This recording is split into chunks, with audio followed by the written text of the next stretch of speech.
व्यतीत हो गया इसलिए चाहिए, कुछ नहीं चाहिए। जिस दिन जो ठान लेगा वैसे ही होगा। कई वर्ष अन्न नहीं पाया गया। भ्रमण में क्या मिलता, कभी जब कोई पूछता वैसे तो उबली हुई आलू या इतना गुड़, या कभी कोई हफ्ता 10 दिन में दूध थोड़ा दे देता, कोई फर्क नहीं पड़ता। काफी समय तक भगवती भागीरथी के परम पावन दुग्ध का ये अच्छे अच्छे पदार्थ खाकर सुविधाजनक जीवन व्यतीत करके वो उच्च कोटि की अध्यात्म की ऊंचाई बहुत कठिन है, बहुत कठिन है। लालसा तो बहुत ऊंची करते हैं, लेकिन आचरण हमारे अगर ठीक नहीं है, हमारी वैसी लालसा के अनुसार साधना नहीं है, वैसे हम चल नहीं रहे, तो कैसे लालसा पूर्ण होगी? समझो पहले। देवहूति जैसी पत्नी के लिए 10,000 वर्ष तक करदम जी को तपस्या करनी पड़ी थी। भगवान प्रकट हुए थे, तब महाराज आदि सम्राट मनुष्य रूपा से प्रकट हुई देवहूति जी, और भगवान कपिल देव जी जैसे पुत्र प्रकट हुए। तपस्या, भजन। बोले जो मंद बुद्धि वाले हैं, अच्छा खाने को मिल रहा है, सुविधाजनक रहने को मिल रहा है, दिन कट रहा है, दिन काटने के लिए मिला है। अरे एक एक मिनट सार्थक करने के लिए, काटने के लिए नहीं। दांती पीस के भजन होता है। देखो हम बताएं तुम्हें अनुभव की बात, 10-5 मिनट भजन में मन लग जाएगा, जो अच्छा अभ्यास किए हो। शब्द याद रखो, यह हम खाई पी बातें कहते हैं। अगर भजन का अभ्यास अच्छा कर रहे हो तो 10-5 मिनट, बहुत बहुत 20 मिनट घसीट लो। इसके बाद वो संकल्प विकल्प खड़ा करेगा, बेमतलब की बातें सामने, और भजन को रोकने की कोशिश करेगा। चलाओ, एक मंत्र चलाना, दूसरा नहीं चलाना, एक पकड़ लो मंत्र। 20 मिनट के अंतर्गत आप हमारे अनुभव को देख लेना, एकदम दृश्य खड़े करना लगेगा। और ऐसा उल्टा चलेगा ये, बस ऐसे होता है, दांती पीस के उसको बार बार लड़ो, बार बार उसको परास्त करो, उसको बार बार परास्त। बेमतलब की बातें, बेमतलब का दृश्य, बेमतलब की घटनाएं उपस्थित करके वो मंत्र को रोकेगा। चलाओ, ये भगवत मार्ग की बात कह रहा हूं। अब 1 घंटा निकालो आप ऐसे युद्ध में, फिर आप खड़े हो आसन से तो ऐसे खिड़की में गर्दन जाएगी, पहले कुछ देख ले, कुछ सुन ले, कुछ, और नहीं है तो ये वो अभ्यास कर ही नहीं सकता जिसके पास मोबाइल है, नहीं कर सकता। क्योंकि जब वो स्थिति आती है ना, दांती पीस के इसको जबरदस्ती बस में करने की, पक्का समझो ऐसे ही करना पड़ता है। तो उसको लगता है कैसे मारो, तो लगता है इसी मंत्र से मारो, ये तभी वो विचलित होता है। बार बार बार बार बार बार पसीना आ जाता है, माथे पे नहीं, मन पे पसीना आ जाता है, थक जाता है। जब लस्त हो जाए, त्राहिमाम मच जाए, तब और जिद्दी बनकर मंत्र जप करो, अभी बस में हो जाए। नहीं, इस मन को दुलार करना है, मन के अनुसार चलना है, और भजनानंदी की लिस्ट लगानी, लिस्ट यही लगानी है ऊपर से। महान भजनानंदी, महान त्यागी संत, सुनना ये चाहते हैं और लड़ नहीं सकते 5 मिनट युद्ध इस मन से। बड़ा विचित्र खेल। तो बोले ये जो मंद प्राज्ञ है, ये निर्णय करने वाली कुछ नहीं, कुत्र मंद भाग्यास्त। अगर मंद बुद्धि तो मंद भाग्य, और तीव्र बुद्धि आप भजन के लिए निकले। भजन जब हम देखा कि शून्य जैसा हो गया मन, न मंत्र पकड़े, न नाम पकड़े, न कुछ नहीं, बस जिद्दी, वो भी जिद्दी है। अरे तूफान को रोक लेना सहज है, हिमालय को उठा लेना सहज है, लेकिन मन को रोक लेना, ऐसा हमने योग वासिष्ठ में पढ़ा है। अब वो शून्य हो गया, जब जिद की शून्य हो गया, ना मंत्र पकड़ रहा है ना कुछ पकड़े, एकदम खड़े हो गए, पद गायन शुरू किया। अब तेरी जरूरत ही नहीं, जोर जोर से पद गायन। ऐसे थोड़ी इस पर ऐसे थोड़ी चढ़े बैठे रह गए, हर समय 24 घंटे चढ़े बैठे। तब वो धीरे धीरे धीरे फिर हाथ उठा दिया। अब वो जब सहयोग करने लगा तब आनंद आने लगा, और जब आनंद में डूबने लगा तो परिपक्व हो गया। फिर उसको थोड़ी देर बहुत विघ्नकारी, अंदर ही अंदर खत्म, न मंत्र में लग रहा है, न नाम में लग रहा है, न एकदम शून्याकार स्थिति। अब हम चलाना चाह रहे मंत्र, वो बिगड़ेल कुछ नहीं सन, और उसके बिना होगा नहीं कुछ। जैसे हमारे बिना नो धर्म चिंता ना देहगा, खाली करो, यही करना है। लोक चिंता नहीं होनी चाहिए, कल क्या होगा, आज का तो काम चल गया, अगला महीना कैसे काम चलेगा, ये अगर चिंता है तो तुम्हें भगवान का भरोसा नहीं। ये भजन के समय ज्यादा प्रपंच रचेगा, किसका देना है, किसका लेना है, किसने कब 10 साल पहले किसने गाली थी 10 साल पहले, वो सब याद करवाएगा। मन जलेगा, उसने ऐसा क्यों कहा था, उसने तो पकड़ो कि इस समय मंत्र जपने के लिए बैठे हुए, प्रपंच करने के लिए बैठे हुए। नहीं, देखो ना यही करता है। आप जब बिल्कुल एकाग्रता पूर्वक टीवी देखते हुए तो फिर बढ़िया है, फिर कोई परेशानी नहीं। एक कुर्सी में और आदमी बैठा लो, फिर माला ले लो, कोई परेशानी नहीं। ये हम उनकी बात कह रहे हैं जो असंगोहम, असंग होकर मंत्राकार वृत्ति कर रहे हैं उनकी। तब इसकी असलियत समझ में आती कि मन हमारा इस समय दोस्त है या दुश्मन। भजन के एकदम विरुद्ध खड़ा हो जाता है। लोक चिंता, अभी क्रियाओं की भी चिंता करो, भजन हो जाएगा, अभी तो वो करना है, अभी वो करना है। वो जिस समय भजन में बैठो उस समय ये सोच लो कि अगर आसपास आग लग जाए तो भी हम नहीं उठेंगे। आसपास आग लगी हो तो भी नहीं उठेंगे। योगक्षेमम वहाम में हम करने वाले भगवान मुझे उठाया के या आग को शीतल करें, उनका विषय है। और सच्ची कहते हैं यदि जब चल रहा है तो अग्नि की भी ताकत नहीं कि आपके रोम को झुलसा दे, यदि सत्य भाव में स्थित हो। प्रहलाद जी को आग में झोंक दिया गया, कबीरदास जी को आग में झोंक। अगर आपको भगवत प्राप्ति करनी है तो तुम्हें कल की चिंता नहीं करनी, अभी वर्तमान में जो कर्तव्य है भजन, मन को परमात्मा तत्व में लगाना, और शरीर से जो भी क्रियाएं हो कुछ समय तो ऐसा रखो जो क्रियाहीन भजन हो।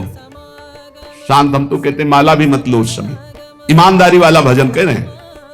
शांत बैठ जाओ, बस केवल आंखों के सामने मंत्र चलाओ, चाहे आंख बंद करके चाहे खुला करके, और बस देखो ये कहां जाता है। जहां जाए फिर इसको दौड़ा के लाओ इसी मंत्र पे, जहां जाए फिर दौड़ा के लाओ बार बार। मंत्राकार वृत्ति 10 मिनट ऐसा साधन करोगे तो कई घंटे के भजन का फल मिल जाएगा। देखते हुए 10 मिनट भजन करोगे तो कई घंटे जप का फल मिल जाएगा। बहुत प्रभाव है मानसिक चिंतन करते हुए मंत्र जपने का। पर उस समय लोक चिंता ना, और ना धर्म चिंता कि अभी हमारा यह कर्तव्य है, उस समय नहीं। और ना देहेगा, अरे बड़ा दर्द हो रहा है, ये दर्द हो रहा है, वो दर्द हो रहा है। तुम्हारे किसी के दर्द तो कभी कभी होता होगा, हमारा दर्द का तो संबंध हो गया है, दर्द से हमारा तो संबंध हो गया है।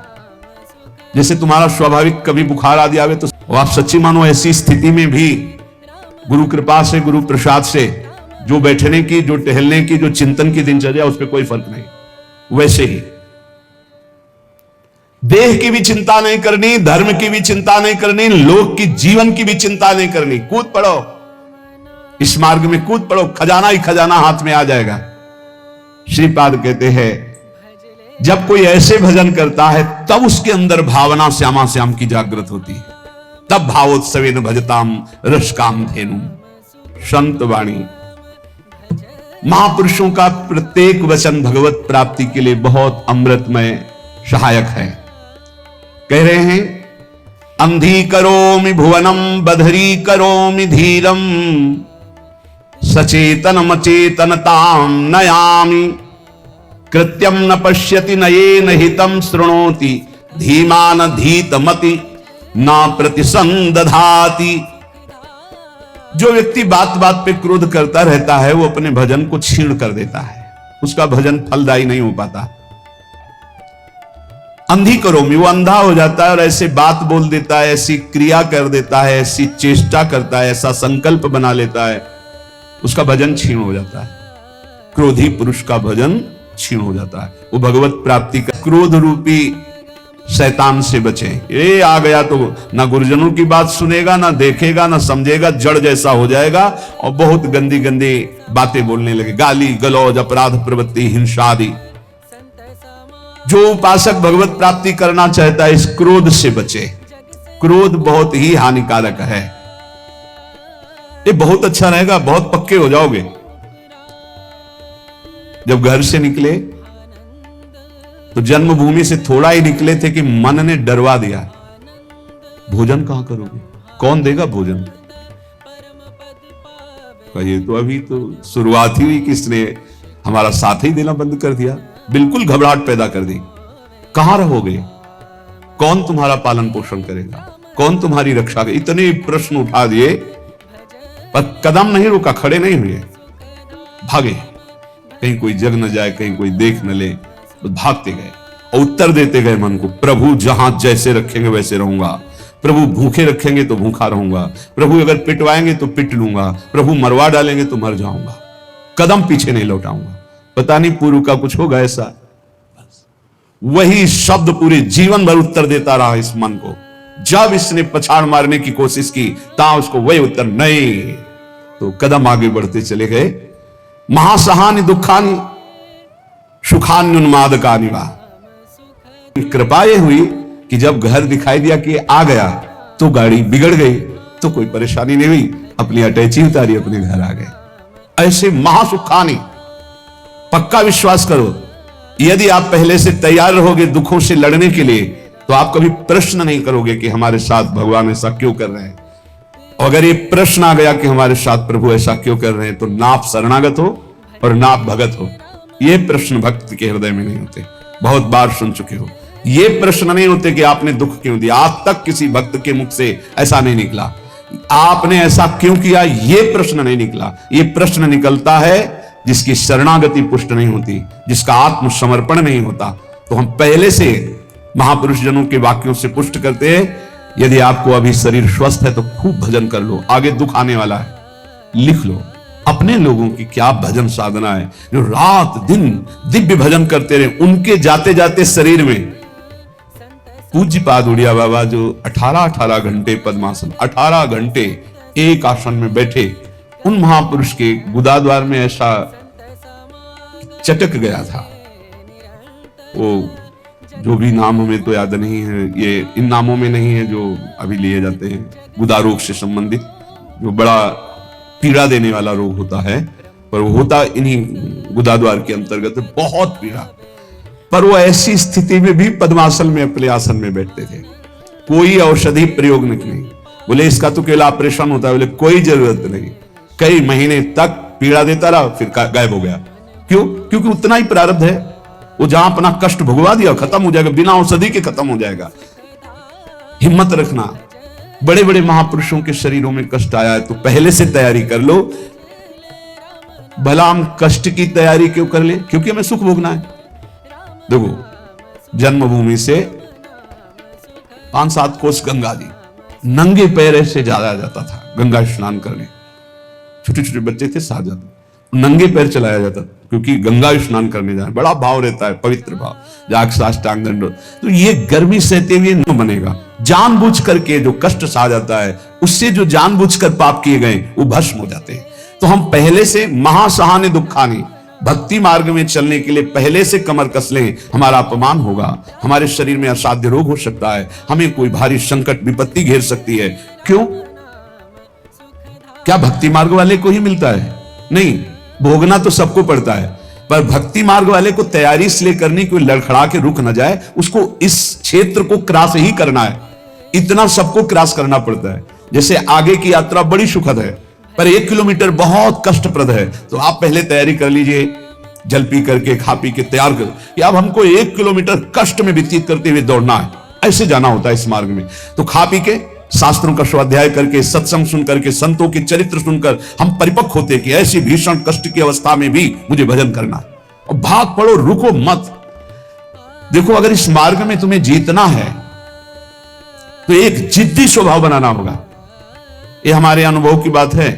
बड़े महापुरुषों के जीवन दिनचर्या को देखकर उसी का नकल करने की कोशिश की, अनुसरण करने की कोशिश की कि वैसे ही चलना है। कैसी भी परिस्थिति हो, हमारी दिनचर्या नहीं टूटनी चाहिए, बस आप जीत जाओगे। जरा सा कुछ शरीर में होता है तो कहां है वो, दिखाई नहीं, थोड़ा शरीर अस्वस्थ है, ये विषयी पुरुषों का होता है। ये शब्द विषयी पुरुषों का होता है, भगवत पार्षद साधकों का नहीं होता है, साधकों का नहीं होता है। किसी भी परिस्थिति में अगर जान है तो दिनचर्या है, पकड़ो, हमें ले चलो। नहीं ऐसे चलने लायक नहीं, चलो व्हील चेयर में बैठा लो, ले चलो, ये हमारा टाइम है चलने का, चलाओ। बिल्कुल जिद्दी स्वभाव, किसी की ना सुनना, अपनी दिनचर्या को भगवान मान करके चलना, बस जीत जाओगे, जीत जाओगे। कोई भी परिस्थिति परास्त नहीं कर सकती, कोई भी परिस्थिति।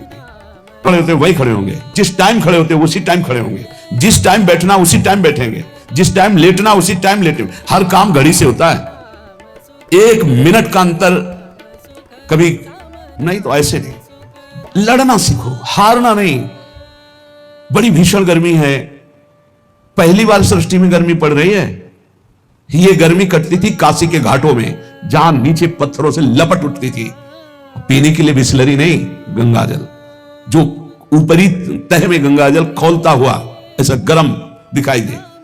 गंगाजल के 2 स्वरूप होते हैं, जैसे सर्दी में ऊपर एकदम ठंडा, नीचे इतना डुबकी लगाओ तो गर्म, और गर्मी में है ऊपर गर्म नीचे ठंडा। वो हम लोग वहां रहे तो पूरी प्रक्रियाएं सब पता है। दिन में पंडों की छतुरी और रात में ऐसे बस वही मार्किन जो पहने वही बिछा।